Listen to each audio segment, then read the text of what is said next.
Et salut tout le monde, c'est Romain, bienvenue pour le nouvel épisode ainsi que le premier sur les différents types de compagnies aériennes. J'espère que cet épisode va vous plaire. Le premier type est les compagnies nationales. Nationales, donc ces compagnies sont des compagnies qui sont censées représenter le pays auquel ils sont assignés. Par exemple, Air France, du coup ça vient de la France. Donc c'est la compagnie nationale française qui a beaucoup de types d'avions, surtout des longs courriers. Comme on peut observer, ils ont une très grande flotte de Boeing 777, quelques 747 et pour terminer les A380.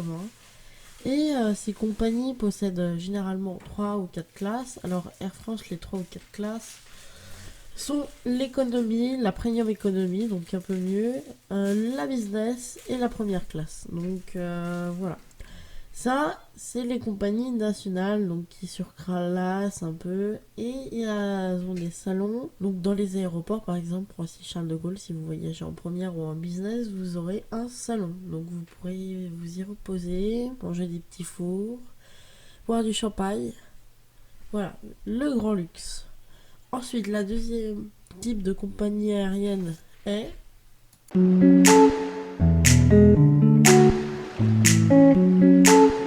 les compagnies low cost. Alors, ces compagnies possèdent pas trop d'avions low courrier, sauf exception, mais maintenant elles ont fermé, XL Airways et bien d'autres.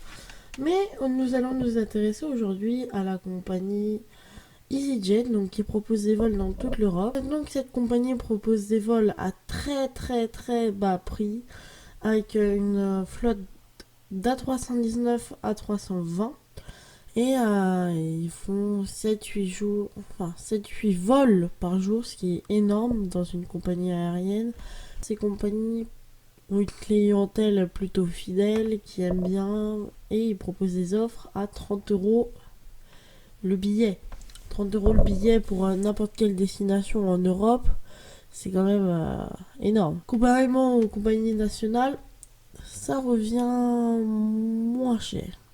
Même si vous avez des bagages, je vous conseille quand même mieux de prendre une compagnie nationale, car celle-là ne vous les fera pas payer, ni les excédents.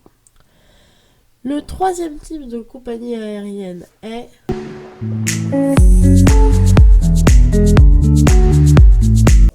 les filières de compagnie. Donc ces filières sont par exemple pour Air France qui en a deux, Transavia et Hop. La compagnie française possède donc deux filières, une low cost et une autre avec des plus petits avions, même si Air France a une flotte pour ça d'A318 qu'elle utilise généralement pour des vols Orly, Lyon, des vols comme celui-là. Mais elle a préféré, pour relier les petites communes en France entre elles, créer une compagnie nommée Hop, qui est constituée de Embraer 190, d'ATR 42 et 72, et plein d'autres petits avions de ce genre, pour se poser sur des toutes petites pistes. Merci d'avoir regardé cette vidéo, c'était Romain, j'aurais pu vous parler d'autres types de compagnies, mais je préfère m'arrêter là pour ma première vidéo de chaîne. N'hésitez pas à vous abonner et de me dire ce que vous en avez pensé dans les commentaires. Merci à tous, bye et à dans 2 jours.